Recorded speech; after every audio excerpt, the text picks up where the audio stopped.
Godzilla Singular Point Episode 2, one of the main characters comes face to face with a goofy rendition of Rodan, derpy Jaguar saves the day, and is controlled by the old man who for some reason every time he's fighting does not stop for 1 second to take a breath and sounds like the world's most annoying NPC character. I respect the man though because he's put his time in, but Jesus Christ.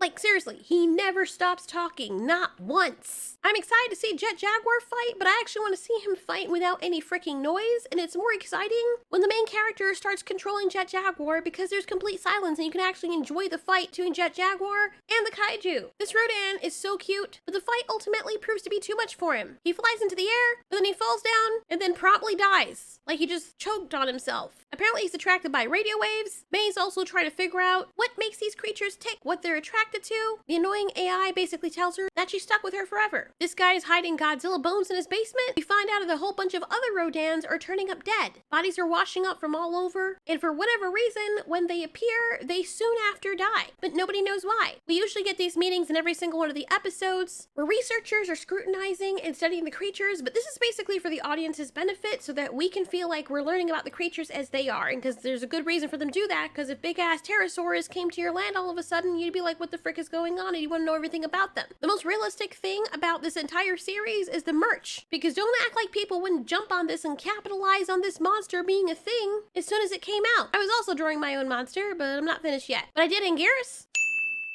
and I did Godzilla too, but I kind of messed this shit up.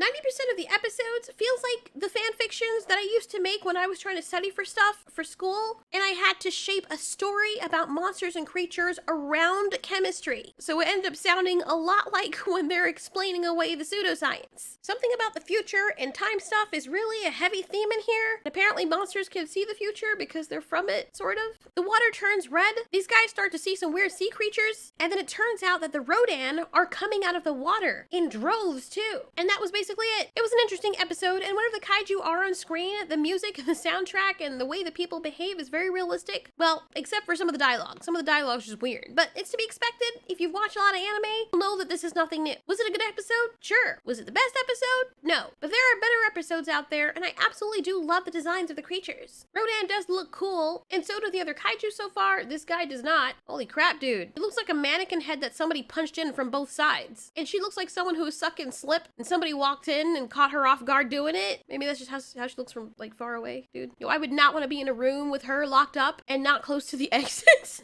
Sorry. And this guy, he's adorable. Well, not really. But why does it look like he's celebrating Ash Wednesday on his lips? Why does your mustache grow like that? Like 2 black cotton balls that you just stuffed on either side of your face. It's hella distracting. And for some reason, I never understand what's going on with him and anybody that's around him. For some reason, seeing this guy on screen makes my memory go haywire. Or maybe it's because I'm not processing all the information because they're throwing so much of it at you all at once. Like they're trying to stuff a lot of information into like the episodes. Maybe they're just doing it for filler. But either way, I'm still enjoying it because it's something new and different, and I do want to see where it goes, and most importantly, I want to see the kaiju. The story is that the end of the world is coming, and they're trying to learn about the monsters as they're coming in and how to stop what's happening. That's basically it. Everything else surrounding that is just fluff, and honestly, I feel like it would have worked much better if they took out all the scientific hoo-ha out of it and just left it as an experience. Like the people running and them trying to survive, but as they're trying to survive, they're dealing with it. So far, it doesn't feel like the characters are in any danger. Nobody's really died. The only people who have died are the freaking kaiju themselves. And it would have been a lot more engaging if people actually got nuked by these things. I think that's what's missing.